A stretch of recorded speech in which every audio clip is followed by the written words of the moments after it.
Hello friends, social science study room में आपका स्वागत है। ये थ्योरी की क्लासेस में हम करेंगे आज सेवन्थ क्लास की हिस्ट्री है। ये याद रखिएगा, क्लास सेवन्थ क्लास की हिस्ट्री है ये। प्रारंभिक कथन, चैप्टर नंबर फर्स्ट, प्रारंभिक कथन 1000 वर्षों के दौरान हुए परिवर्तनों के पड़ताल। मतलब इस चैप्टर में हम देखेंगे कि 1000 वर्षों के दौरान क्या क्या परिवर्तन आए थे। बहुत तेजी से परिवर्तन हुए थे इस टाइम, तो उस परिवर्तन के बारे में हम इस चैप्टर में देखेंगे। चलिए पहले थोड़ा सा हम देखते हैं कि चैप्टर में क्या क्या है। तो चैप्टर में देखिए, सबसे पहले तो मैप के बारे में दिखाया गया है। मैं डिटेल से भी आपको चैप्टर पढ़ाऊंगी, पहले थोड़ा सा बस हम जो भी टॉपिक है वो टॉपिक देखते चलते हैं। ठीक है कि यहाँ से भी क्वेश्चन आता है कि सबसे पहला जो मानचित्र था वो किसने बनाया था, तो अल इद्रिसी थे, अरब के भूगोल वेत्ता थे। तो क्वेश्चन कहीं से भी आता है, आपको पता है।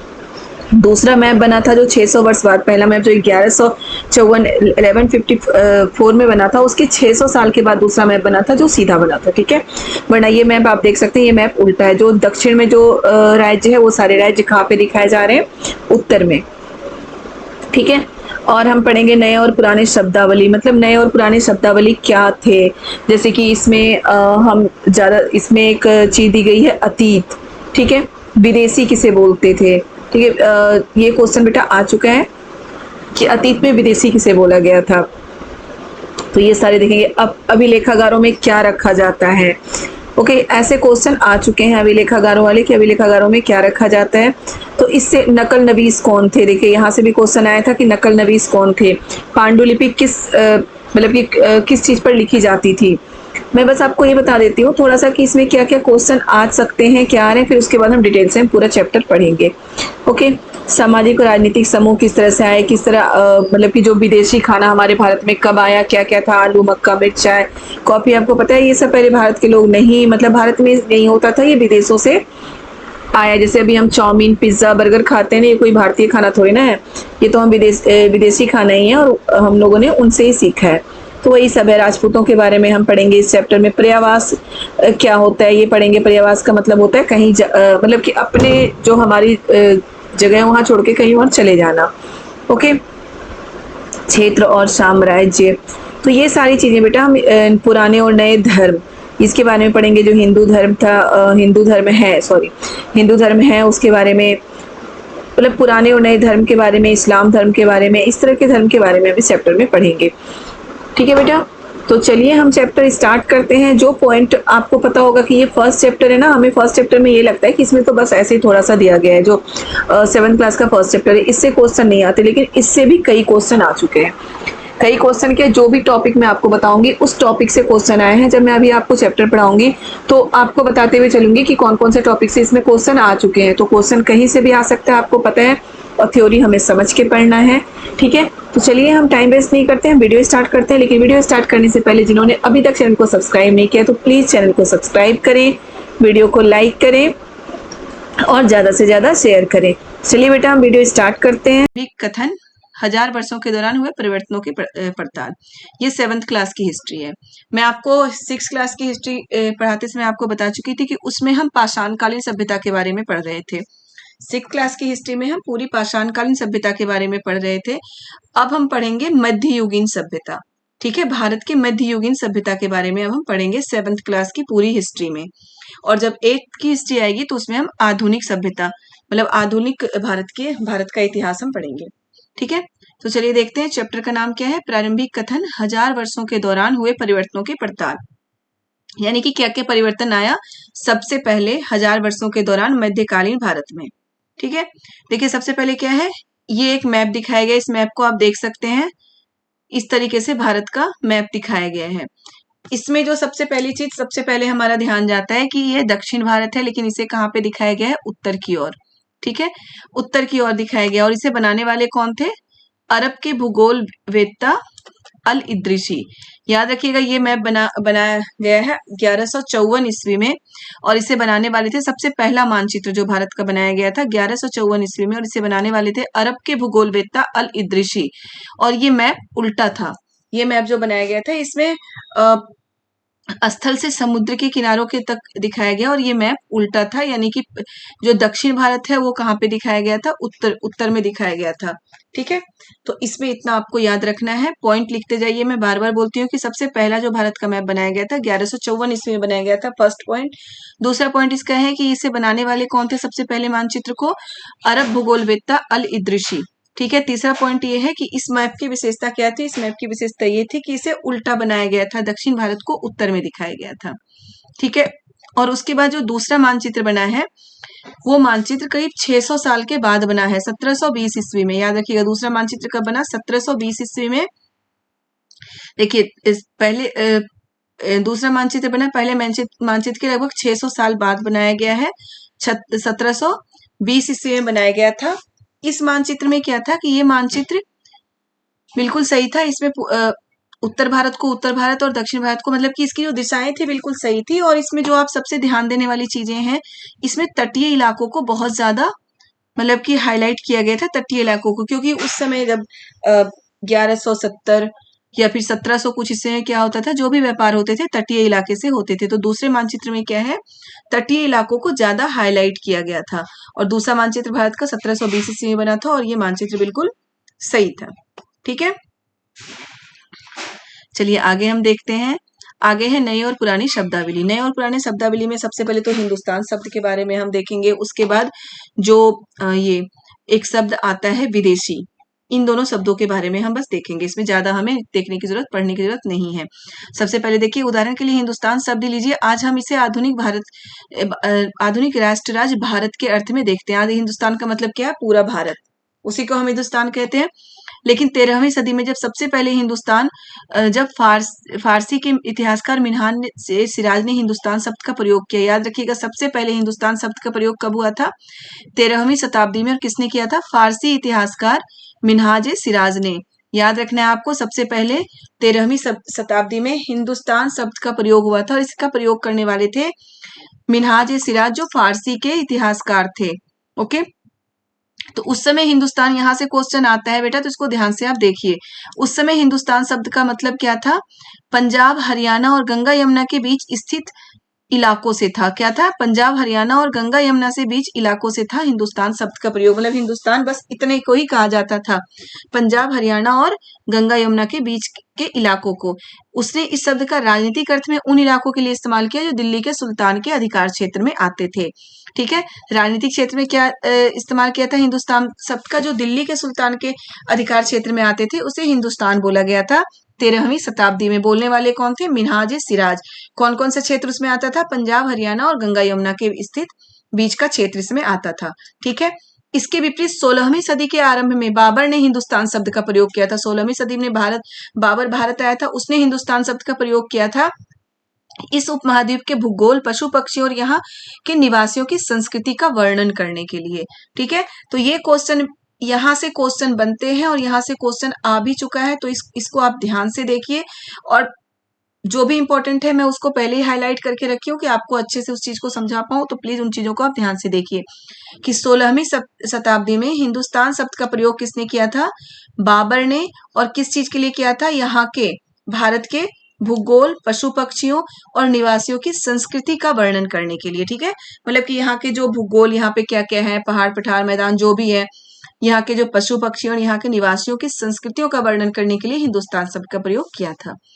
चलिए देखिए, यह प्रयोग 14वीं सदी के कवि अमीर खुसरो द्वारा प्रयुक्त सब हिंद से कुछ कुछ समान है। अमीर खुसरो ने किया था 14वीं सदी में भी हिंदुस्तान शब्द का प्रयोग, हिंद का प्रयोग।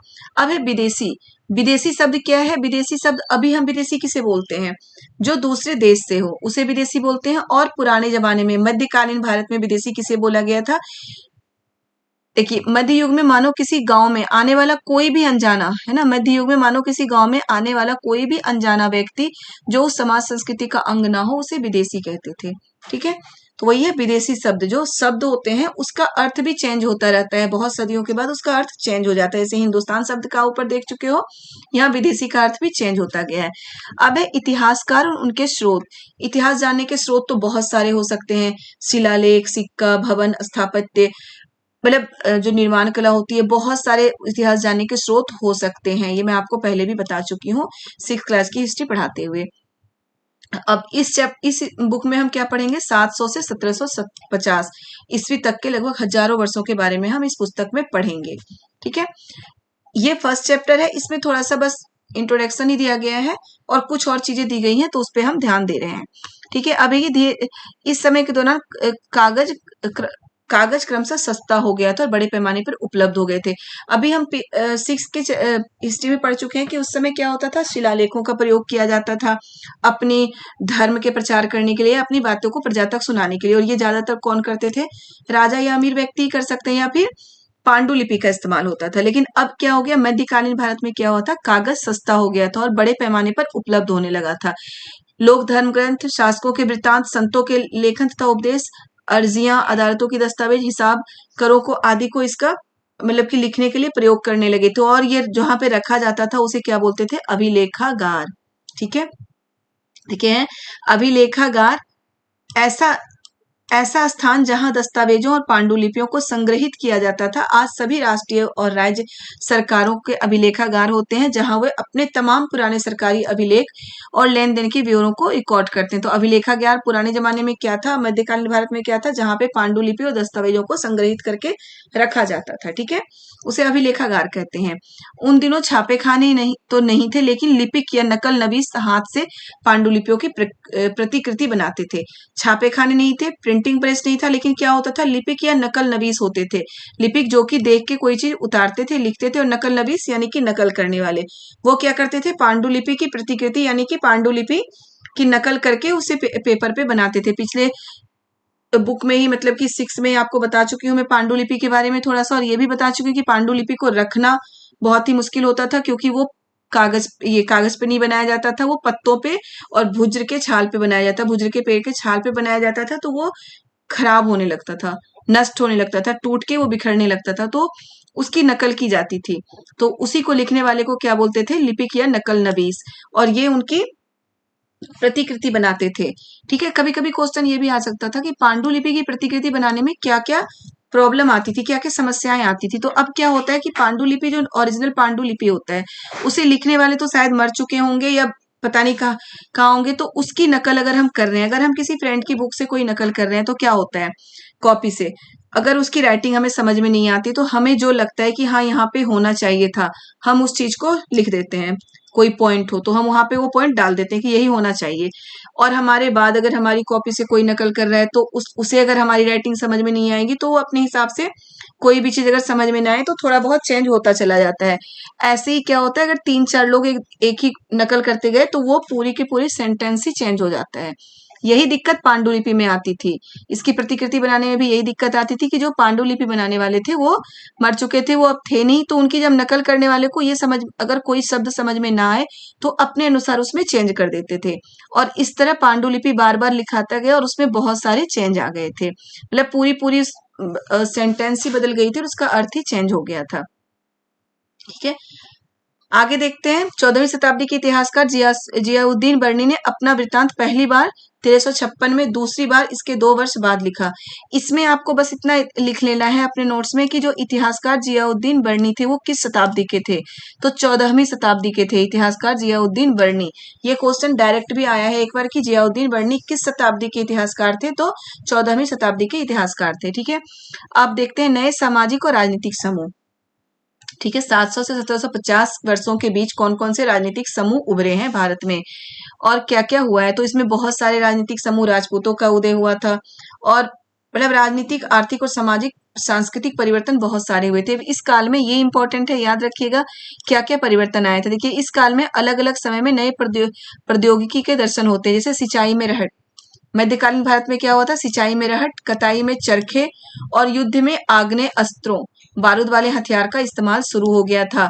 इंपॉर्टेंट है कि आग्नेय अस्त्रों का इस्तेमाल कब शुरू हुआ था, तो मध्यकालीन भारत में, जब मध्यकालीन भारत है वहां पे आग्नेय अस्त्रों का इस्तेमाल शुरू हो गया था। सिंचाई में रहट, कताई में चरखे, और युद्ध में आग्नेय अस्त्रों यानी कि बारूद वाले हथियार का इस्तेमाल शुरू हो गया था। इस उपमहाद्वीप में खान पान के रूप में आलू, मक्का, चाय, कॉफी, ठीक है, आलू, मक्का, चाय, कॉफी, इसका इस्तेमाल होने लगा था। ठीक है, मध्यकालीन भारत में क्या हुआ था, सिंचाई में रहट, कताई में चरखे। अभी आप 6 में देख चुके हैं कि जो कृषि करने के लिए जो हल का इस्तेमाल किया जाता है वो लोहे का हल बनने लगा था। जो हम हड़प्पा संस्कृति के बारे में पढ़ रहे थे उसमें याद करिए लोहे का इस्तेमाल हो रहा था हल बनाने में यानी कि कृषि करने में।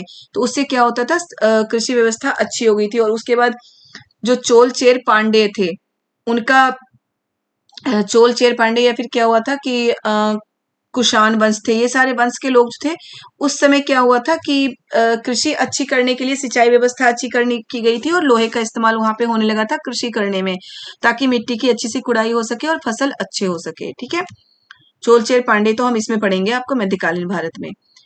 तो अब यहाँ पे मध्यकालीन भारत में क्या था, सिंचाई में रहट, कताई में चरखे, युद्ध में आग्नेयास्त्र यानी कि बारूद वाले हथियार का इस्तेमाल हो रहा था। खान पान में आलू, मक्का, मिर्च, चाय और कॉफी का इस्तेमाल शुरू हो चुका था। ठीक है, अब देखिए इस समय समुदायों में किस किस इस काल में जिन समुदायों का महत्व बढ़ा उनमें से एक समुदाय राजपूत, जिनका नाम राजपुत्र था, राजा के पुत्र से निकला है। मतलब कि मध्यकालीन भारत में जिस समुदाय का महत्व बढ़ा था उसमें से एक समुदाय कौन है, राजपूत, जिनका नाम कहाँ से निकला है, राजा के पुत्र से निकला है। राजपूत शब्द के अंतर्गत केवल राजा और सामंत वर्ग ही नहीं बल्कि सेनापति और सैनिक भी आते थे। अब ये क्वेश्चन आ सकता है कि राजपूत शब्द के अंतर्गत मतलब मध्यकालीन भारत में जो राजपूत शब्द था उसके अंतर्गत सिर्फ सेना और मतलब सिर्फ राजा और सामंत ही आते थे, ये क्वेश्चन आ सकते हैं। तो नहीं, ये सही नहीं है। इसमें क्या है, सिर्फ सेना राजा और सामंत वर्ग ही नहीं बल्कि सेनापति और सैनिक भी आते थे। ठीक है, अब है देखिए अपने सदस्यों के व्यवहार पर नियंत्रण करने के लिए जातियां स्वयं अपने अपने नियम बनाती थी। उस समय जाति व्यवस्था भी हो गई थी, वर्ण व्यवस्था में पढ़ा चुकी हूँ आपको पहले। उसी वर्ण व्यवस्था किस चीज से बना था, काम करने से। मतलब हम जो व्यक्ति जिस तरह का काम करता था उसे उस वर्ण में रख लिया गया था, लेकिन वही वर्ण व्यवस्था आगे चल के जातियों में परिवर्तित हो गई। तो अपने सदस्यों के व्यवहार का नियंत्रण करने के लिए जातियां स्वयं अपने अपने नियम बनाती थी। इन नियमों का पालन जाति के बड़े बुजुर्ग की एक सभा करवाती थी, जिसे कुछ इलाकों में जाति पंचायत कहा जाता था। ठीक है, जाति पंचायत क्या होता था, जातियों के बड़े बुजुर्ग की सभा को जाति पंचायत कहा जाता था। लेकिन जातियों को अपने निवास के गांवों के रिवाजों का पालन भी करना पड़ता था, जैसे कि उनके मुखिया का शासन होता था गांव में, और वो मिलजुल कर छोटी छोटी जो प्रॉब्लम होती थी उसका सोल्यूशन निकालते थे। तो इनका पालन उनको करना पड़ता था। देखिए आगे है क्षेत्र और साम्राज्य, नए और पुराने धर्म। ठीक है, नए और पुराने धर्म, आज जिसे हम हिंदू धर्म कहते हैं, यानी कि हिंदू धर्म, उसमें भी इसी युग में महत्वपूर्ण बदलाव आए थे। हिंदू धर्म बहुत पुराना धर्म है भारत का, लेकिन इस युग में इसमें महत्वपूर्ण बदलाव क्या आए थे, नए देवी देवताओं की पूजा, राजाओं द्वारा मंदिरों का निर्माण। मतलब उस समय राजाओं द्वारा मंदिरों का बहुत ज्यादा निर्माण होने लगा था मध्यकालीन भारत में। ठीक है, संस्कृत ग्रंथों के ज्ञान के कारण क्या हुआ था, ब्राह्मणों का आदर बढ़ गया था। ब्राह्मणों का आदर क्यों बढ़ा था, संस्कृत ग्रंथों के ज्ञान के कारण। और इनके संरक्षक कौन थे, ब्राह्मणों के संरक्षक थे शासक वर्ग। कि हिंदू धर्म की ही भांति इस्लाम के अनुयायी भी अपने धर्म की अलग अलग तरह की व्याख्या करते थे। मतलब जो भी हिंदू धर्म थे उसकी व्याख्या हो रही थी, तो इस्लाम के अनुयायी भी अपनी धर्मों की अलग अलग व्याख्या कर रहे थे। मुसलमानों के कुछ शिया थे और पैगंबर साहब के दामाद अली के मुसलमानों के विधि सम्मत नेता मानते थे। तो ये क्वेश्चन आ सकता है कि मुसलमानों का विधि सम्मत नेता किसे माना जाता था, तो पैगंबर साहब के दामाद अली को। ठीक है, अब देखिए समय और इतिहास के कालखंडों पर विचार। तो जो अंग्रेज थे 19वीं सदी के मध्य में अंग्रेज इतिहासकारों ने भारत के इतिहास को 3 युगों में बांटा था, हिंदू, मुस्लिम और ब्रिटिश। ये क्वेश्चन आ भी चुका है और आ भी सकता है कि 19वीं सदी के मध्य में अंग्रेज इतिहासकारों ने भारतीय इतिहास को कितने भागों में बांटा था, 3 भागों में, हिंदू, मुस्लिम और ब्रिटिश। उनका ये मानना था कि धर्म के आधार पर क्या हुआ था कि उन्होंने धर्म के आधार पर, यह शासक वर्ग के आधार पर उन्होंने भारतीय इतिहास को बांट दिया था। पहले हिंदुओं का शासन था, फिर मुस्लिम का, फिर ब्रिटिश का। लेकिन ये सही नहीं था। ऐसा नहीं था कि मतलब जब हिंदू के बाद जब मुस्लिम का शासन आया तो कोई और नहीं थे भारत में, या फिर जब ब्रिटिश भारत में आए तब किसी और का शासन नहीं था, ऐसा कुछ नहीं था। तो इसलिए इसे गलत माना गया था कि ये गलत है। ठीक है, लेकिन जो ये क्वेश्चन जब आता है कि 19वीं सदी के मध्य में अंग्रेज इतिहासकारों ने भारतीय इतिहास को कितने वर्गों में बांटा था, 3 वर्गों में, हिंदू, मुस्लिम और ब्रिटिश, से याद रखना है। बाद में क्या हुआ था, इस पर बहुत ज्यादा चर्चाएं हुई थी और भारतीय इतिहास को माना गया था कि इसे पाषाणकालीन सभ्यता और फिर मध्यकालीन इतिहास और आधुनिक भारत का इतिहास, इस तरह से बांटा जाए ताकि हमें इसके अध्ययन में सुविधा मिल सके। ठीक है, और हम जो पढ़ रहे हैं मैं आपको पहले ही बता चुकी हूँ कि इस साल आप जो इतिहास यानी कि हम 7th में अभी जो हम पढ़ रहे हैं वो मध्यकालीन इतिहास के बारे में हम पढ़ेंगे। ओके, तो ये चैप्टर हो गया। मैं पहले